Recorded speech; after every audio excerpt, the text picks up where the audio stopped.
क्या कभी ऐसा हो सकता है कि जानवर, राजा और मिल मालिक हमारी ही दुनिया का आईना बन जाएं? असगर वजाहत की चार छोटी लेकिन बहुत पावरफुल व्यंग्य कथाओं में बिल्कुल यही होता है। तो चलिए आज इन कहानियों की दुनिया में चलते हैं और इनकी परतों को खोल कर देखते हैं।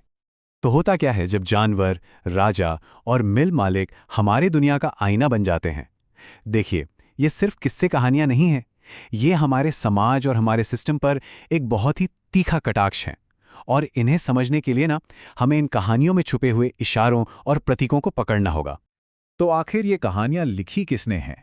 इनके पीछे जो जबरदस्त लेखक हैं उनका नाम है असगर वजाहत। चलिए पहले उनसे थोड़ी जान पहचान कर लेते हैं। हिंदी साहित्य में व्यंग यानी सटायर की दुनिया में उनका नाम बहुत बड़ा है। देखिए 1946 में उत्तर प्रदेश के फतेहपुर में इनकी पैदाइश हुई और लिखना तो इन्होंने बहुत कम उम्र से ही मतलब 1955-56 से ही शुरू कर दिया था। इन्होंने दिल्ली की जामिया मिलिया इस्लामिया में पढ़ाया भी और कहानियां, नॉवेल, नाटक, स्क्रीन प्ले ऐसा कुछ नहीं है जो इन्होंने न लिखा हो। और इनकी सबसे बड़ी खूबी जानते हैं क्या है? ये बहुत ही गहरी, बहुत मुश्किल बात को भी एकदम आसान तरीके से कह जाते हैं। और यही बात उनकी भाषा में भी दिखती है। एक गंभीरता है, जबरदस्त एक्सप्रेशन है और एक पैनापन है। वो मुहावरों और आम बोलचाल के शब्दों का ऐसा इस्तेमाल करते हैं कि उनकी लिखी हर बात बहुत सरल और सहज लगती है। और यही सादगी उनका सबसे बड़ा हथियार बन जाती है। तो चलिए अब सीधे कहानियों पर आते हैं। सबसे पहले हम सत्ता यानी पावर के चेहरे को समझने की कोशिश करेंगे वजाहत साहब की दो कहानियों के जरिए, शेर और पहचान।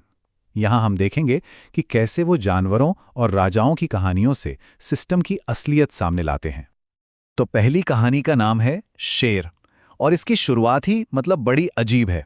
सोचिए, जंगल के सारे जानवर एक एक करके अपनी मर्जी से एक शेर के मुंह के अंदर जा रहे हैं। सवाल उठता है कि भाई ये हो क्या रहा है? असल में हर जानवर को एक लालच दिया गया है, एक झूठा वादा। जैसे गधे को लगता है कि शेर के मुंह के अंदर हरी हरी घास का मैदान है, लोमड़ी को लगता है कि वहां रोजगार का दफ्तर है, और उल्लू को तो ये लगता है कि भाई यही स्वर्ग और मोक्ष का रास्ता है। और तो और कुछ कुत्ते जो विरोध करते हैं उनकी आवाज को भी अनसुना कर दिया जाता है और वो भी उसी भीड़ में कहीं खो जाते हैं। तो चलिए अब इस कहानी के इशारों को समझते हैं। यहां जो शेर है वो कोई जानवर नहीं है, वो है हमारा सिस्टम, हमारी व्यवस्था। और उसका खुला हुआ मुंह ये एक धोखा है, एक इल्यूजन है कि ये सिस्टम बहुत अच्छा है, सबका स्वागत करता है। जानवर कौन है? वो समाज के अलग अलग लोग हैं।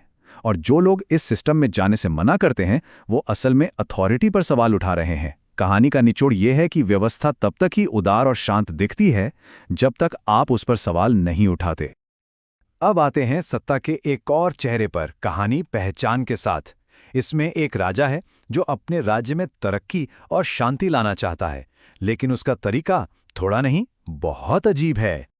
राजा एक के बाद एक हुक्म देता है। पहला हुक्म, सब अपनी आंखें बंद कर लो। नतीजा, काम बढ़ जाता है। दूसरा हुक्म, सब अपने कानों में पिघला हुआ सीसा डाल लो। नतीजा, प्रोडक्शन और ज्यादा बढ़ जाता है। तीसरा हुक्म, अपने होठ सिलवा लो। अब तो लोग खा भी नहीं सकते। ये प्रगति के नाम पर धीरे धीरे लोगों की पहचान, उनकी आजादी छीनने का कितना भयानक तरीका है, सोचिए। और कहानी का जो अंत है वो सच में झकझोर देता है। जब कुछ लोग हिम्मत करके अपनी आंखें खोलते हैं तो उन्हें एक दूसरे का वजूद ही नजर नहीं आता। उन्हें हर तरफ सिर्फ और सिर्फ राजा दिखाई देता है।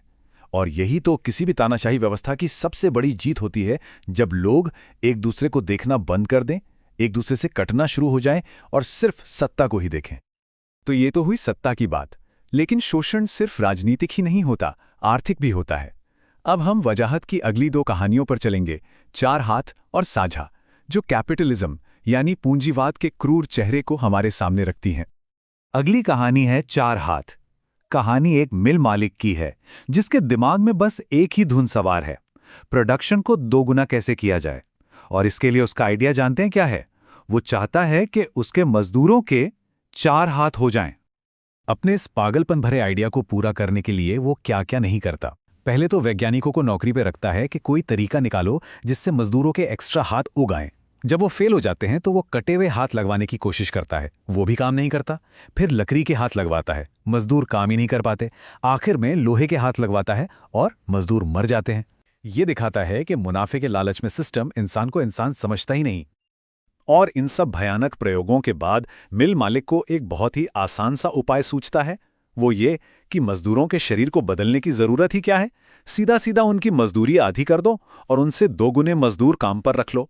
और यही यही है शोषण का असली क्रूर चेहरा। चलिए अब हमारी चौथी और आखिरी कहानी की तरफ बढ़ते हैं, जिसका नाम है साझा। ये कहानी है एक किसान की, जो एक बहुत ही ताकतवर हाथी के साथ मिलकर गन्ने की खेती करने के लिए तैयार हो जाता है।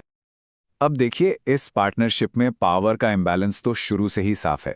हाथी किसान से वादा करता है कि वो खेत की छोटे मोटे जानवरों से रक्षा करेगा, लेकिन जमीन पर सारी मेहनत, सारा काम किसान करता है।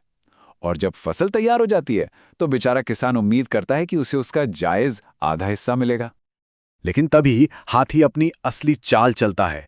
वो कहता है, देखो, इसमें तुम्हारा मेरा क्या है, मेहनत हम दोनों ने की है, हम दोनों ही मालिक हैं, चलो मिलकर गन्ना खाते हैं। और मिलकर खाने के नाम पर वो पूरा का पूरा खेत चर जाता है और किसान बेचारा मुंह देखता रह जाता है। ये ताकतवर लोगों की भाषा का धोखा है, जहां पार्टनरशिप का मतलब होता है सब कुछ हड़प लेना। तो इन चारों कहानियों से हम क्या समझते हैं? असल में ये सिर्फ कहानियां नहीं हैं, ये वो चश्मे हैं जिन्हें पहनकर हम अपने आसपास की दुनिया को बेहतर ढंग से देख सकते हैं, उस पर सवाल उठा सकते हैं। ये कहानियां हमें आज भी बहुत कुछ सिखाती हैं।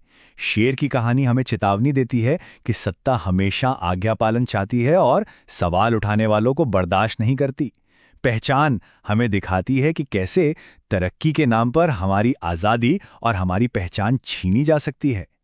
चार हाथ हमें याद दिलाती है कि शोषण का सिस्टम इंसानों को मशीन का एक पुर्जा समझता है। और साझा हमें सिखाती है कि कैसे ताकतवर लोग पार्टनरशिप और साझेदारी जैसे शब्दों का इस्तेमाल करके सब कुछ लूट लेते हैं। असगर वजाहत ने ये कहानियां कई दशक पहले लिखी थीं, पर असली सवाल तो ये है कि क्या आज हमारे आसपास ये शेर, ये राजा, ये मिल मालिक और ये हाथी मौजूद नहीं हैं? जरा सोचिए, शायद वो बस अपना रूप बदल चुके हैं। और यही सवाल इन कहानियों को आज भी उतना ही प्रासंगिक, उतना ही रेलेवेंट बनाता है।